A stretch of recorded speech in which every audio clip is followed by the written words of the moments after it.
Hello there, welcome back. Today I'm talking about Fear and Loathing in Las Vegas, the Terry Gilliam adaptation of the Hunter S Thompson novel in the 60s, early 70s. I mean, it was written in the 70s, but it was about the failure of the 60s and a fall into kind of animalism and madness, and you know, it was an acclaimed novel. It turned into a film that didn't do very well when it was released, and then the film became a cult film, and it's now a very popular cult film. It's got Criterion editions, it's got Arrow editions. I watched the Arrow edition, you know, because I've got the box set thing there. I saw it in the cinema when it was first released, and I watched it again last week on the projector. So, I know the film pretty well. I've also read the book. I like the book a lot more than the film. You know, I should say that straight away. I like the book more than the film. I think the film is nowhere near as good as the book. And also the film had some production issues as well. I mean, the film, originally it was, there was like two different production companies, the producer and another production company called Rhino. They were issued between them all, and originally Alex Cox was brought in to direct it and write it. He wrote a script with Todd Davies. Then he, in the production company, of his vision of the film did not mesh with Hunter S Thompson or some of the producers, so he was thrown off the film. And Terry Gilliam was brought on, and Gilliam made his version. They shot it very quickly. Apparently, the production was not the easiest production because apparently a lot of people were not most experienced people, so it was not like an easy job at all. So I give it some credit because they're doing a lot in not much time and not much money, and it does look good. And I did enjoy it for years. It's just when I was rewatching this time, it was like it's nowhere near as good as the book, and it's not. And it's like it seems to be avoiding some of the things it should be confronting. So it's like one of those films that just feels like it's getting an easy pass by lots of people because it's so anti-authoritarian. It's so anti, like, the 60s Nixon era. Which is, how hard is it to be anti-Nixon? Really? Nowadays, everyone's anti-Nixon. It's like, it's not exactly a sign of your of hipness anymore. But, the reason, I mean, it's about that kind of era that Nixon kind of personified and the blandness of that era. The trouble is the book does it much better. The book explains so much more through its language and through its descriptions of Hunter S. Thompson and his lawyer going through hell in Las Vegas and going mentally crazy and getting up to lots of problems and making beasts themselves. And it works wonderfully as a book because it's a very short book. I think it's 130 pages or something. It's like, he gets in, it gets out, and it allows Thompson to have scene after scene of wonderful, you know, writing and wonderful descriptions, and slipping between talking about the past to talking about what they're doing in the present, how they're making beasts themselves in the present.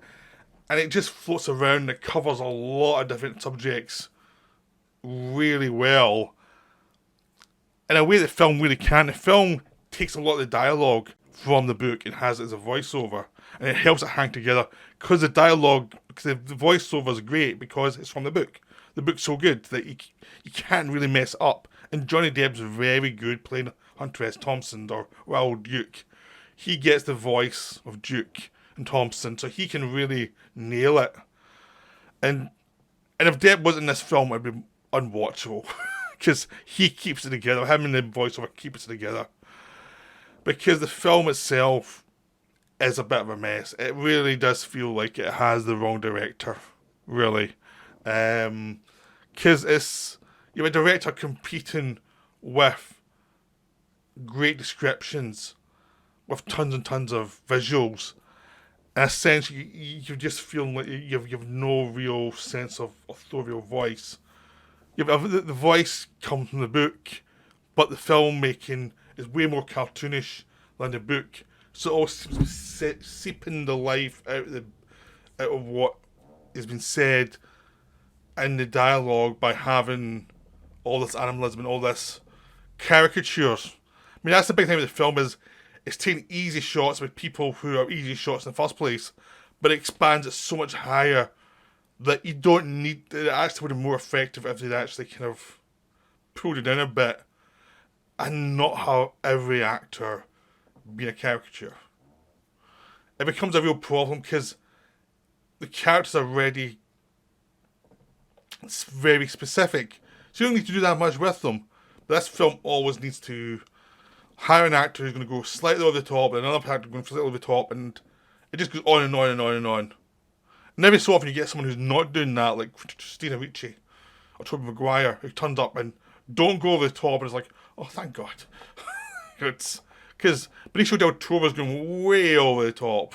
He's good, but the direction of him feels like it hasn't been balanced with depth or the rest of the film.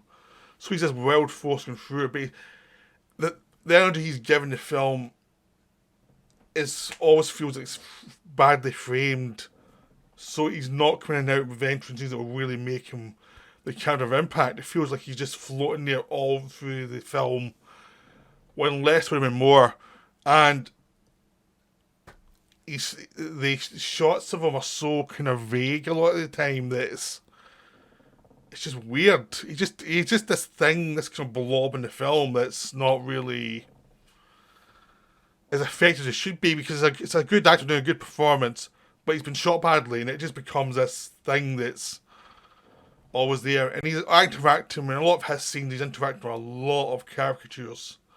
I mean, Depp can put off more easily because his performance is more caricatured, but he's meant to be like the insane person at the centre of it. But everybody else is insane and almost try to outact the lead actors. It becomes this mess of things, and it's always like drowning the original voice. And it becomes this thing where it becomes irritating. It's like, oh, just get to the point, will you? Now, Alex Cox's original idea was he was not going to use any voiceover. He was not going to have this voiceover. He was actually going to be a metaphor for the craziness of the time by showing how beastly these two men were and showing how it occurred, and let the satire come from what you're seeing. Thompson didn't like that. He thought that just made him look bad without the voice. And you can see his argument because the novel was so well written, but because it's a film and they were trying to do something different, he was fired. Gilliam came in. Gilliam wrote the script closer to the book, but added the voiceover back in. And then he was competing with the voiceover for the rest of the film, rather than finding his own way through it. You know, so the voiceover's always adding stuff to the film, but it's adding stuff to a caricature of the book. So it becomes this kind of ping pong where people are just shouting louder and shouting louder, and you think, I don't like any of these people because they're all horrible. And you get that idea in the book, but the book's much cleverer about how it paces it. And this film has no sense of pace. I mean, it's probably the problem Gilliam's had since this film basically is his pacing's been atrocious in films. He followed us up with Brothers Grimm, which is his worst film. It's just bland and boring. It made Tideland, which I like. And then since then, his output's been a bit bitty. You know, it's been... none of the films have really come together. You get nice moments, but there's lots of stuff that could be cut quite easily that haven't been cut, and it's like... there's no one telling him, like, he's not getting to the point. He's not making clear points. He's just vaguely moving scene to scene, and it's not really working. Because the characters... he's not a director who does deep characters. He lets the actors go over the top a lot of the time. And in the films lack specific momentum. Which it's the other films had a bit of that problem, but they still had enough momentum going to keep going. So you something like Time Bandits of Brazil, or Baron Munchausen, or 12 Monkeys, or Fisher King. They all were paced slower than a lot of directors have done them. But you get a sense of the world there, and they were paced high enough so you can get to the point. Since like Fear and Loathing, his pacing has become like crazy all over the place. It's like what he's interested in now, rather than trying to serve an audience. And this film was the first one where it was like, okay, something's going wrong here, something's up. And in the past, I was forgiving, very forgiving in the film because I liked the book a lot, and there was the books there, and the voiceover and depth so good. But rewatching it, it's just like, God, there's so much yelling that is ridiculously bad. There's so many bad performances that are just caricatures. You know, good actors giving bad performances, and there's no weight because he's ripping off people who are you might not agree with a lot of the time. They are viewed as like sellouts, horrible sellouts in this mad world. And it's meant to be a kind of show of how crazy the world is and how mad it is. And Las Vegas is almost like the capture center of it. So you might go that in his book.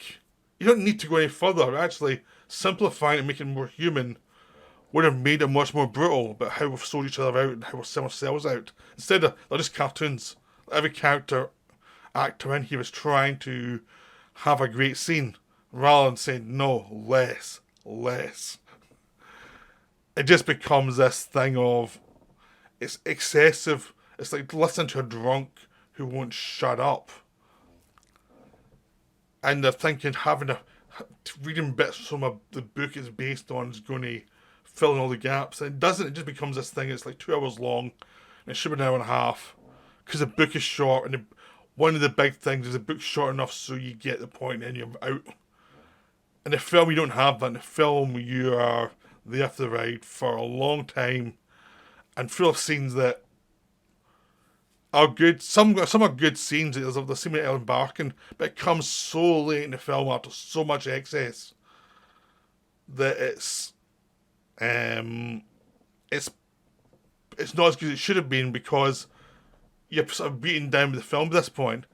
There's so much stuff going on and on and on, and it's like the film admires Thompson too much. The film doesn't look at Thompson as a problem in himself. The film says, oh, he's a problem, but all these people are worse, so that lets him get away with it.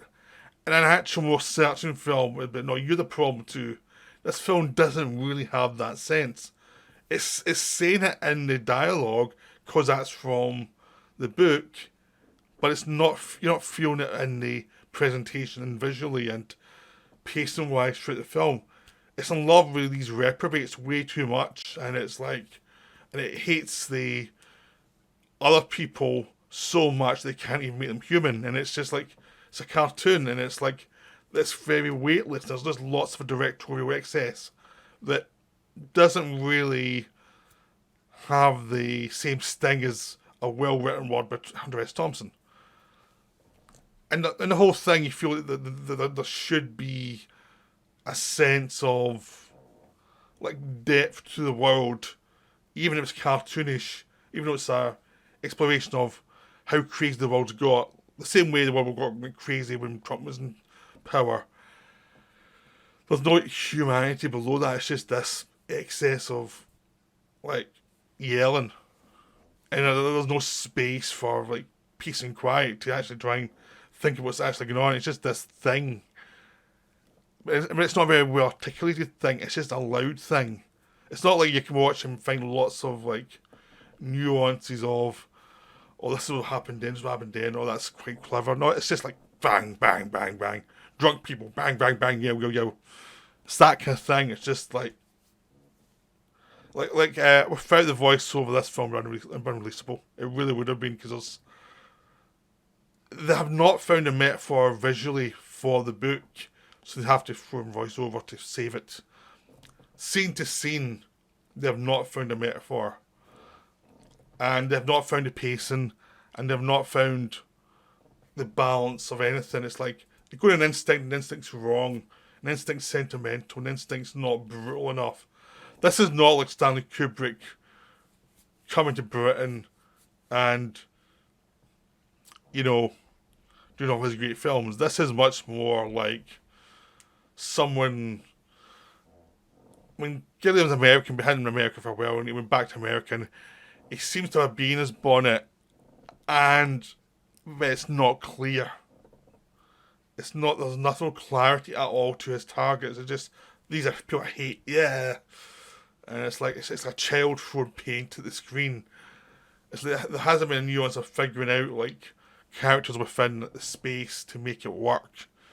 Like everything's too loud and everything's too crazy, and the framing is always wrong as well. The framing is always like, loud and indistinct, and you don't get a feel of the film heading towards anything. It's just this mess of, and it's okay if you're not heading towards somebody just showing the mess and inertia, which I think they're trying to do, but they don't pull it off because it's just a mess of boringness. It's not a mess of interesting elements. It's just this mess of things that the book articulated and the film cannot, because unless we need to take the voiceover off it, it's just this mess. So yeah, I have some problems with this film. I just don't think it's as good as its reputation suggests. I think it's fairly lazy. And it's a downturn of a director who had talent, but he seems to have squandered it. And this is like the first major sign of that. And I think it's riding the coattails of our great book. And it's not a great adaptation. It's a lazy adaptation. And it's like badly framed. Some of the acting's atrocious. Some of the so many cameos of people. Why in this film? There's tons of cameos as well. That you don't need. It's just, or you get a cool actor in this film for 2 days. It's like, why not just hire a good actor who's cheap and who might do something more interesting or make it creepier? No, you just want to watch them for that cameo. There's lots of stuff like that in it. It's like a guest star thing. So it's got a cheap, cheesy, like Fantasy Island via Hunter S Thompson feel to it that's doesn't work. It's just like vagueness mixed with clarity, and the vagueness is always sucking the life out of the clarity of the book. Anyway, I'm going to stop now. I'm just going to keep on writing otherwise. Not the best book. Oh no, not the best film. Read the book. Film we don't really need to bother with. You know, ultimately it's just okay. And if you read the book, you've got the best bits of the film. You know. So, hope you enjoyed the video. I'll be back soon with another one.